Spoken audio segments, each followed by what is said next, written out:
Mình muốn trở thành một người truyền cảm hứng giúp cho người khác sống thành công và hạnh phúc. Tuy nhiên bản thân mình chưa đủ giỏi. Liệu những người khác nhìn vào và chỉ ra những khiếm khuyết của mình thì sao? Đây là những suy nghĩ thường trực trong đầu của bạn phải không? Và mặc dù có rất nhiều người cảm ơn bạn vì bạn đã giúp đỡ họ, mặc dù có những lời khen cho bạn thấy rằng bạn xuất sắc như thế nào, nhưng bạn vẫn luôn cảm thấy rằng mình giống như một người giả mạo. Và vì thế bạn luôn luôn trì hoãn việc bắt đầu và cũng đã không ít lần bạn muốn bỏ cuộc. Nếu như đó là bạn thì video này chính là dành cho bạn. Và trong video này thì tôi sẽ chỉ cho bạn 6 cách để vượt qua cái mà tôi gọi là hội chứng mình chưa đủ giỏi.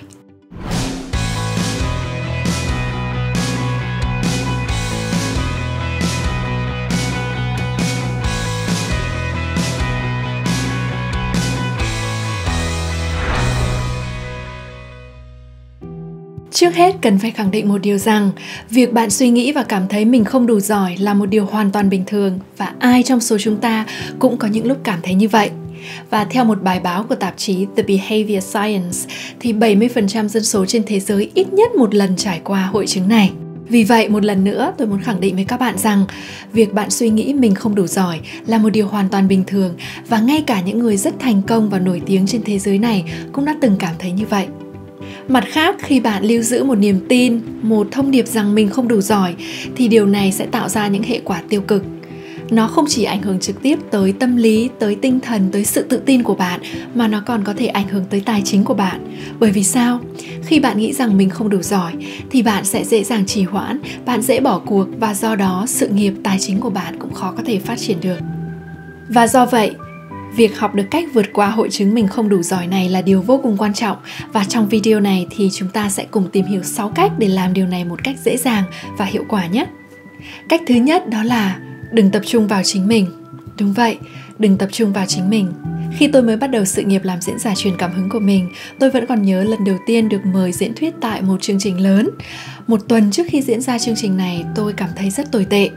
Tôi thường xuyên vật lộn với suy nghĩ rằng mình là ai mà có thể nói ở một chương trình lớn như thế này? Liệu một ai đó trong khán giả phát hiện ra tôi là ai, phát hiện ra tôi không đủ danh tiếng và vì thế tôi sẽ bẽ mặt đến thế nào?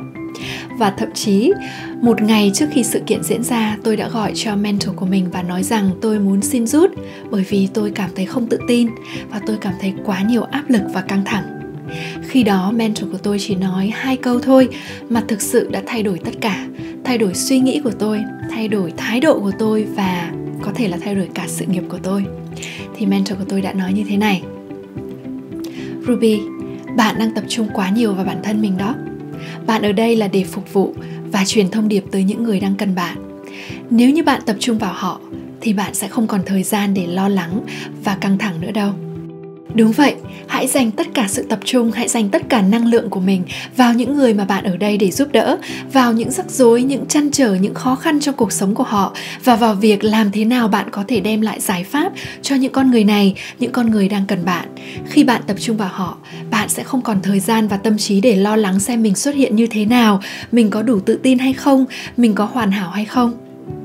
Và khi đó, những nghi ngờ, những lo lắng của bạn cũng sẽ từ từ biến mất vào trong bóng tối.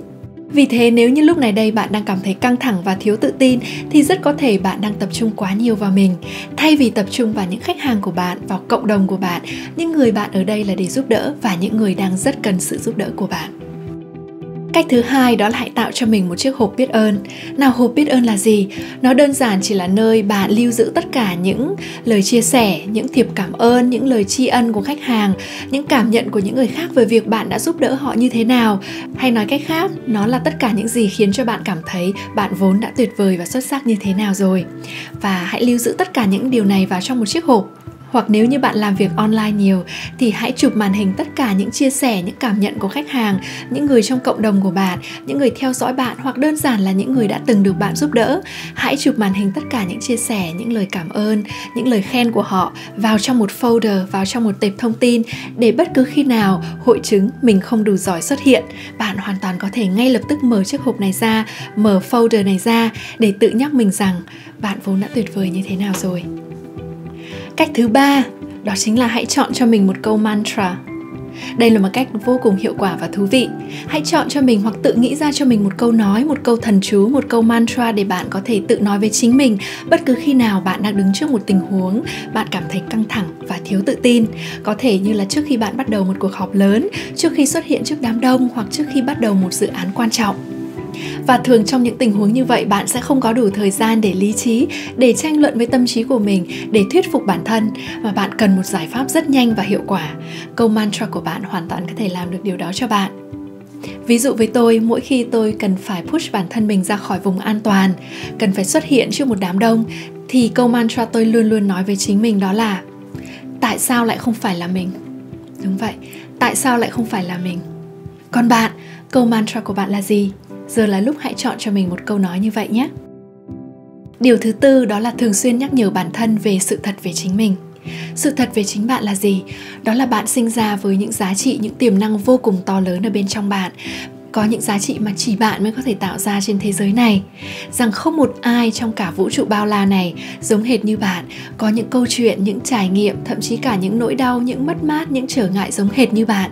Vì vậy, bạn là một tồn tại có 102 trên thế giới này. Bạn độc đáo và đặc biệt vô cùng. Bạn hoàn toàn xứng đáng với tất cả những ước mơ bạn đang ấp ủ ở trong trái tim bạn. Và bạn hoàn toàn sẵn sàng để theo đuổi những ước mơ đó. Bạn đủ tốt, bạn đủ xứng đáng. Và bước thứ 5, đó chính là hãy ghi nhận những thành công và cả những vấp ngã của bạn. Có 2 khía cạnh của hội chứng mình không đủ giỏi.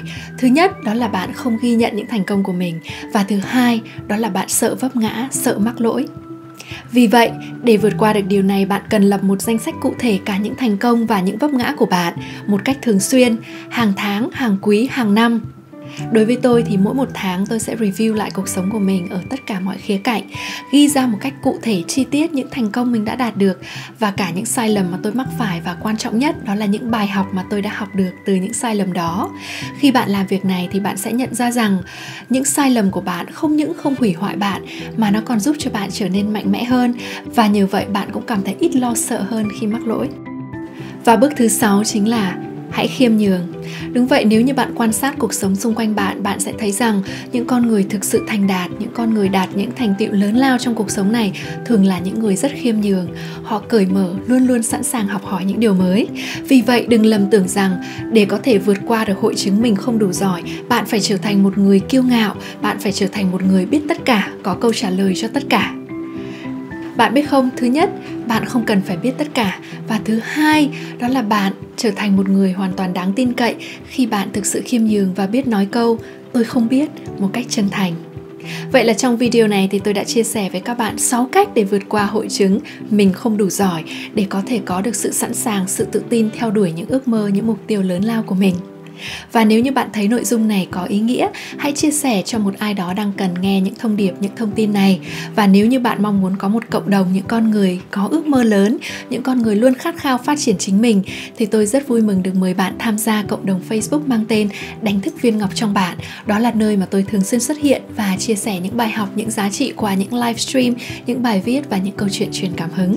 Hẹn gặp lại các bạn trong video tiếp theo, và luôn luôn nhớ rằng thế giới này cần bạn và những giá trị chỉ bạn mới có thể tạo ra.